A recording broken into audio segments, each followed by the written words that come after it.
Hello दोस्तों, मैं Rohit sir. मैं आपको पढ़ाऊंगा फिजिक्स और math class 12th, class 10th, 9th, 11th। आज मैं पढ़ाने चल रहा हूँ आपको फिजिक्स फिजिक्स में लाइट के बारे में। तो लाइट के बारे में बताएंगे कि लाइट क्या होता है और उसकी डिफिनेशन, उसकी प्रॉपर्टीज़, उसको हम लोग कैसे देखते हैं या वो हमको क्या हेल्प करती है, इस सब के बारे में बात करेंगे। तो सबसे पहले ये बात करेंगे कि लाइट जो होती है हमारी, light it is the form of energy. जो एक एनर्जी का फॉर्म है जो किसी भी ऑब्जेक्ट को सीन करने में हेल्प करती है। लाइट क्या है? It is the form of light is the form of energy. क्या है? एक एनर्जी का फॉर्म है। और क्या हम लोग बोलते हैं? लाइट को हम लोग बोलते हैं इलेक्ट्रोमैग्नेटिक वेव। तो लाइट को इलेक्ट्रोमैग्नेटिक वेव क्यों बोलते हैं? क्या इसका कारण है कि हम इलेक्ट्रोमैग्नेटिक वेव बोलते हैं? Light is an electromagnetic wave. तो सबसे पहले ये तो हम लोग जान लें कि वेव एक्चुअल में क्या है। जब वेव जान जाएंगे तो उससे आसानी हो जाएगी कि लाइट को हम लोग वेव क्यों कहते हैं। तो वेव क्या होता है? Wave actual due to create disturbance. किसकी वजह से क्रिएट हो रहा है? डिस्टर्बेंस की वजह से आ रहा है। डिस्टर्बेंस का मतलब हिंदी भाषा में बोलते हैं विक्षोभ।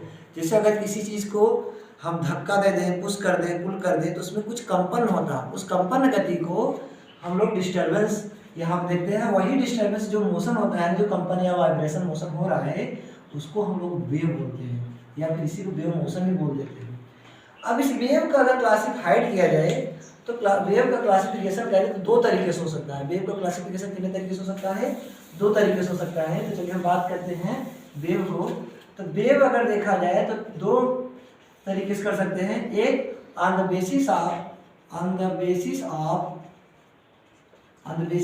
Medium,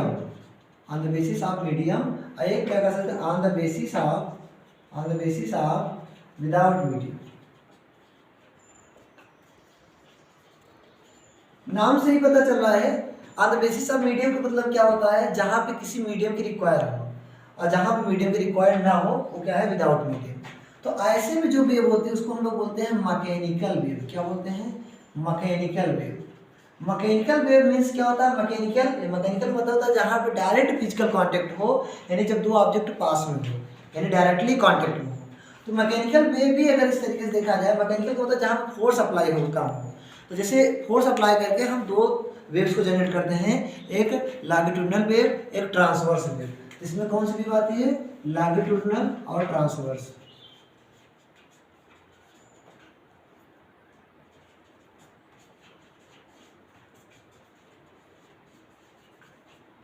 wave. और अगर on the basis of without medium से बात करें, इसमें जो वेव होती है उसको हम लोग बोलते हैं इलेक्ट्रोमैग्नेटिक वेव। क्यों? क्योंकि इसके लिए कोई मीडियम नहीं लगा है, खुद स्वतः चल रहा है, मतलब स्वयं आ रहा है, स्वयं जा रहा है। जबकि यहाँ पे किसी न किसी चीज़ से क्रिएट किया जा रहा है। तो लाइट में भी ये नेचर देखा गया है, लाइट भी स्वतः चलती है। यानी लाइट के लिए चलने के लिए लाइट वो स्वतः आएगी, स्वतः जाएगी। और लाइट जो होता है, लाइट क्या है? एक हमारा इलेक्ट्रोमैग्नेटिक वेव है। तो लाइट हमारा कैसा एग्जाम्पल है? इलेक्ट्रोमैग्नेटिक वेव है। जैसे इसमें और भी हो सकते हैं, यक्स वेव आ सकता है, रेडियो वेव आ सकता है। ये सब कैसे वेव है? ये सब हमारे वेव जो है वो इलेक्ट्रोमैग्नेटिक वेव है। जैसे साउंड वेव की बात करें तो साउंड वेव क्या होता है? साउंड वेव के लिए मीडियम कर सकता है। तो साउंड वेव लॉन्गिट्यूडिनल वेव में आता है। साउंड वेव जो है लॉन्गिट्यूडिनल वेव में आता है। तो लाइट हमारा क्या है? एक इलेक्ट्रोमैग्नेटिक वेव है। क्यों इलेक्ट्रोमैग्नेटिक वेव है? क्योंकि इसके लिए मीडियम की आवश्यकता नहीं होती है। और लाइट एक एनर्जी का फॉर्म है, फॉर्म ऑफ एनर्जी, जो किसी भी ऑब्जेक्ट को सीन करने में हेल्प करती है। और एक बात और देखा जाए तो लाइट की जो नेचर होता है वो ट्रांसवर्स होता है। लाइट का जो नेचर है वो ट्रांसवर्स होता है, क्योंकि ये टर्मलाइन नामक क्रिस्टल में प्रयोग करके देखा भी जा चुका है। लाइट का जो नेचर होता है वो ट्रांसवर्स होता है। जैसे एक क्रिस्टल है टर्मलाइन नामक क्रिस्टल से, उसमें से रेंडम प्रकाश को अगर पास कराया जाए, रेंडम मतलब कोई भी बिखरी हुई प्रकाश को अगर पास कराया जाता है, तो ये रिजल्ट में आता है कि जो लाइट होती है वो परपेंडिकुलर यानी ट्रांसवर्स दिखती है। तो हम ये कह सकते हैं जो लाइट का एक्चुअल चलने का तरीका है वो हमारा कैसा है? ट्रांसवर्स है। और लाइट एक प्रकार की एनर्जी है। लाइट स्ट्रेट लाइन को फॉलो करती है क्योंकि उसका वेवलेंथ कम होता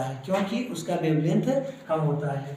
लाइट की जो स्पीड होती है वैक्यूम कंडीशन के लिए वो 3 लाख किलोमीटर पर सेकंड होती है, 3 × 10⁸ मीटर पर सेकंड होती है।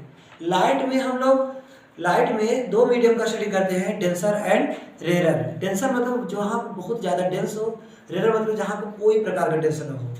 जो कि जहाँ बहुत ज़्यादा मॉलिक्यूल पास पास में तो वहाँ बहुत डेंस होगा, मॉलिक्यूल पास में तो वहाँ रेयर होगा। तो इस तरीके से प्रकार हम इन चीज़ों का अध्ययन करते हैं। मिलते हैं नेक्स्ट वीडियो में, तब तक के लिए बाय बाय, नमस्कार। 5 मिनट 22 सेकेंड चला उसमें किए हैं। हाँ।